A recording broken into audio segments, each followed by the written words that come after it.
কি ঘটতে চলেছে কেউ কিন্তু পরিষ্কার না। একটা টানটান উত্তেজনা, সেটা হচ্ছে আজকে ওমানে যুক্তরাষ্ট্র এবং ইরান মুখোমুখি বসছে। সমাধান কি হবে না দর্শক, সেটা কিন্তু বলা যাচ্ছে না।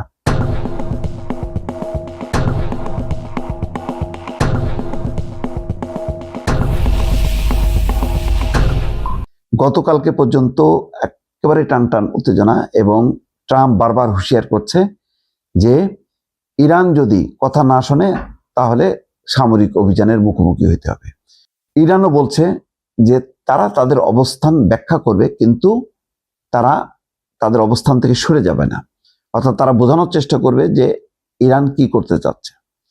এই অবস্থার মধ্যে মার্কিন নৌবহর 2 থেকে 3টা নৌবহর কাছাকাছি চলে এসছে। সেখানে একটা ইরানি ড্রোন মার্কিন নৌবহরের কাছাকাছি আসতে সেটা ভূপাতিত করা হয়েছে। সাথে সাথেই ট্রাম্প বলছে যে আলোচনা শুরু হচ্ছে। অর্থাৎ ইরান আওয়াজ দিল যে আমরা কিন্তু, তোমরা যদি নৌবহর সামনে আগায় উপসাগরীয় এতে শক্তি বাড়াও, আমরা কিন্তু পাল্টা আমাদের কার্যক্রম শুরু করব। তার একটা ছোটখাটো একটা মহড়া কিন্তু হয়ে গেল দুই পক্ষের মধ্যে। এখন এটা সত্য যে ইরানের দাবি মেনে নিয়ে ওমানে বৈঠক হচ্ছে। ওমানে হওয়ার কথা না, যুক্তরাষ্ট্রের ইচ্ছা ছিল তুরস্কে বলবে, কিন্তু ইরান তাতে রাজি হয়নি। রাজি না হয় শেষ পর্যন্ত ওমানে বৈঠকটা এজেন্ডা ঠিক হয়েছে যে ওমানে বসবে। এখন এখানে বলা হচ্ছে যে উভয় পক্ষ নিশ্চিত করছে যে আজকে বৈঠক হবে। তবে আলোচনার এজেন্ডা নিয়ে দুই দেশ এখনো অনড় অবস্থানে আছে। ওয়াশিংটন চায় আলোচনায় তেহরানের ক্ষেপণাস্ত্র কর্মসূচি অন্তর্ভুক্ত থাকুক, অর্থাৎ ক্ষেপণাস্ত্র যে তৈরি করা, পারমাণবিক ক্ষেপণাস্ত্র, এটা বন্ধ হোক। অন্যদিকে ইরান বলছে তারা শুধু পারমাণবিক কর্মসূচি নিয়ে কথা বলবে।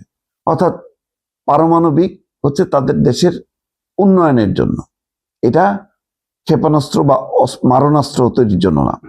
কিন্তু আমেরিকা এটাকেও অন্তর্ভুক্ত করতে চাচ্ছে। এটা নিয়ে তাদের মধ্যে মতভেদ আছে। আলোচনায় কি কি নিয়ে কথা হবে সেটা একটা কাঠামো তৈরি করেছে মধ্যস্থতাকারী দেশ তুরস্ক, মিশর এবং কাতার। বৃহস্পতিবার একটা এক্সক্লুসিভ খবর প্রকাশ করেছে আল জাজিরা।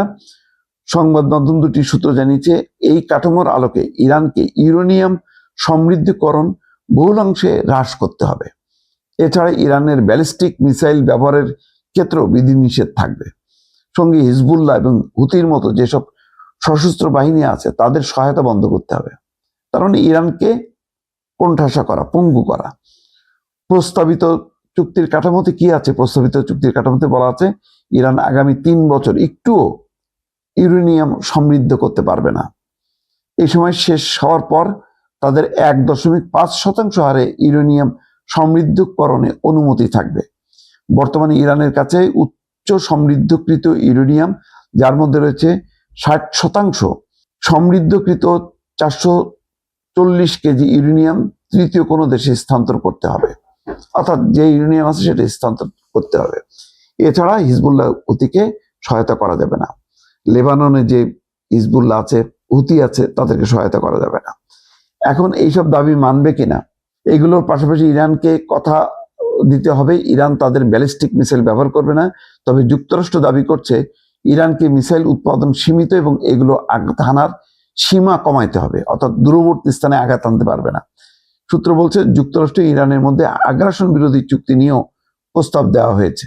প্রাথমিকভাবে তুরস্কের ইস্তাম্বুলে বসার কথা থাকলেও শেষ পর্যন্ত মাস্কাটে, ইরানের রাজধানী মাস্কাটে এই আলোচনার বিষয়ে সমঝোতা হয়েছে। কিন্তু যেভাবে আমেরিকা চাইছে ইরান সেটা চাইবে না, কারণ ইরান মনে করে ইসরায়েলের মাধ্যমে যে কোনো সময় আমেরিকা হামলা চালাতে পারে।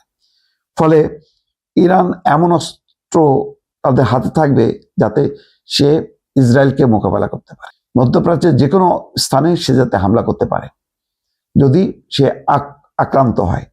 কিন্তু আমেরিকা সেটা চাইছে না। ফলে বিস্তর মতভেদ, এই মতভেদ নিয়ে তারা মাঝখাটে বসছে। যদি এই আলোচনা ব্যর্থ হয় তাহলে কি হবে? তাহলে কি সামরিক অভিযান শুরু করবে আমেরিকা? এটা গুরুত্বপূর্ণ বিষয়। অনেক কিছু নির্ভর করবে আজকের প্রথম দিনের আলোচনার ফলাফলের উপর। দর্শক।